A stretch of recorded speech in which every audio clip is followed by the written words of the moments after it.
কি এখন তোমাদের আছে?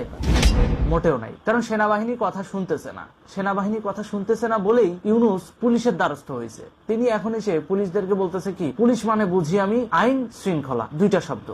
পুলিশের কথা প্রসঙ্গে বারে বারে আমরা বলছি দুটো শব্দ, আইন ও শৃঙ্খলা, এটাই হলো পুলিশ। তাহলে জুলাই মাসে তুমি কি বুঝতা? পুলিশ গণহত্যা করা জায়েজ, তাই তো? তখন আইন শৃঙ্খলার কথা মাথায় ছিল না। তখন পুলিশকে গণহত্যা করছো আর একইভাবে ছাত্রদের বুকে 7.62 বুলেট চালাইছো, তখন তোমার শৃঙ্খলার কথা মাথায় ছিল না। আজ পর্যন্ত 7 মাস হয়ে গেল, পুলিশ গণহত্যার বিচার করছো? করো নাই। কিংবা যেই পুলিশগুলো গণহত্যার শিকার হয়ে মারা গেছে তাদের পরিবার কিভাবে চলছে সেদিকে খেয়াল দিয়েছো? দেও নাই। এখন এসে বলতেছো পুলিশকে ডাইকে নিয়ে এসে যে পুলিশ ছাড়া সরকার চালানো যায় না, পুলিশকে অবহেলা করে সরকার চালানো যায় না। এই মুখরোচক গল্প দিয়ে কি ওই মৃত পুলিশদেরকে কি ফেরত আনতে পারবা? তারপর আরেকটা কথা বলছে ডক্টর ইউনূস, বাংলাদেশে নাকি অতীত ছিল অন্ধকার। এটা নতুন বাংলাদেশ আমরা এই জন্য বলি যে পুরনো বাংলাদেশ হচ্ছে অন্ধকার যুগ, ভয়ঙ্কর একটা।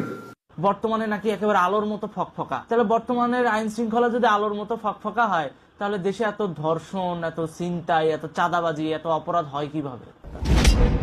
ভাঙচুর হয় কিভাবে? মানুষ জীবনের নিরাপত্তা নিয়ে চলতে পারে না কেন? তো সব মিলিয়ে আগে যদি ডার্ক সাইড থাকে, এখন তো তার থেকে বেশি ডার্ক। শুধু শুধু পুলিশকে মগজওয়াশ করার জন্য ডক্টর ইউনূসের এহেন কর্মকাণ্ড দেখেই বোঝা যায় যে আর্মির সমর্থন তার পেছনে নাই। যেই গুলি বা যেই নলের উপর বেজ করে তিনি বাংলাদেশের শেখ হাসিনা সরকারকে উৎখাত করে গণহত্যা চালায়া, গণ অভ্যুত্থান নাম দিয়ে একটা মেটিকুলাসলি ডিজাইন করা ফেক রেভলিউশন ঘটিয়েছিল 1953 সালে, যেটা ইরানে একটা ঘটেছিল, ঠিক সেম ভাবে বাংলাদেশে 2024-এ ঘটাইছে। তাহলে এই ডক্টর ইউনূস কিভাবে আশা করে যে যেখানে সেনাবাহিনী তাকে সমর্থন দিচ্ছে না সেখানে পুলিশ তাকে সমর্থন দিবে? শেষ মুহূর্তে এসে তিনি পুলিশের ঘাড়ে বন্দুক রেখে ক্ষমতা দখলের চেষ্টা করছেন, আর সেটা হয়ে যাবে এতই সহজ। পুলিশের কি ঘা নাই?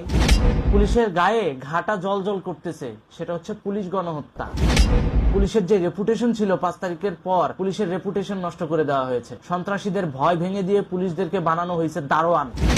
এই ডক্টর ইউনূসের কারণেই সেটা হয়েছে। ডক্টর ইউনূস ভুলে যায় কিভাবে এই পুলিশ তাকে সহযোগিতা করবে? এতই সহজ। এই পুলিশ আইনানুগ পর্যায়ে যেটা লিগ্যাল, সেটার ক্ষেত্রে হয়তো ডক্টর ইউনূসকে সহযোগিতা করতে পারে, কিন্তু আমি ড্যাম শিওর করে বলতে পারি এই পুলিশ কখনো তার ভাই, তার কলিগদের রক্তের উপর দিয়ে পাড়া দিয়ে এই ডক্টর ইউনূসকে সহযোগিতা করবে না। করলে কারা করবে? ওই যে সুপারিশ করে যে সমস্ত পুলিশদেরকে নিয়োগ দেওয়া হয়েছিল না, তারা করবে। জুলাই আন্দোলনের পরে যাদেরকে সুপারিশ দিয়ে নিয়োগ দিয়েছিল তারা হয়তোবা সহযোগিতা করতে পারে। কারণ কি, একটা সময় ছিল নিয়োগের সুপারিশ করলে ছাত্রলীগ যুবলীগদের ভাইদেরকে তিরস্কারের শিকার হইতে হইতো, আর এখন সুপারিশ ছাড়াই গোপনে নিয়োগ হয়ে যায়। তাহলে বুঝি না আমরা যে কারা সহযোগিতা করবে।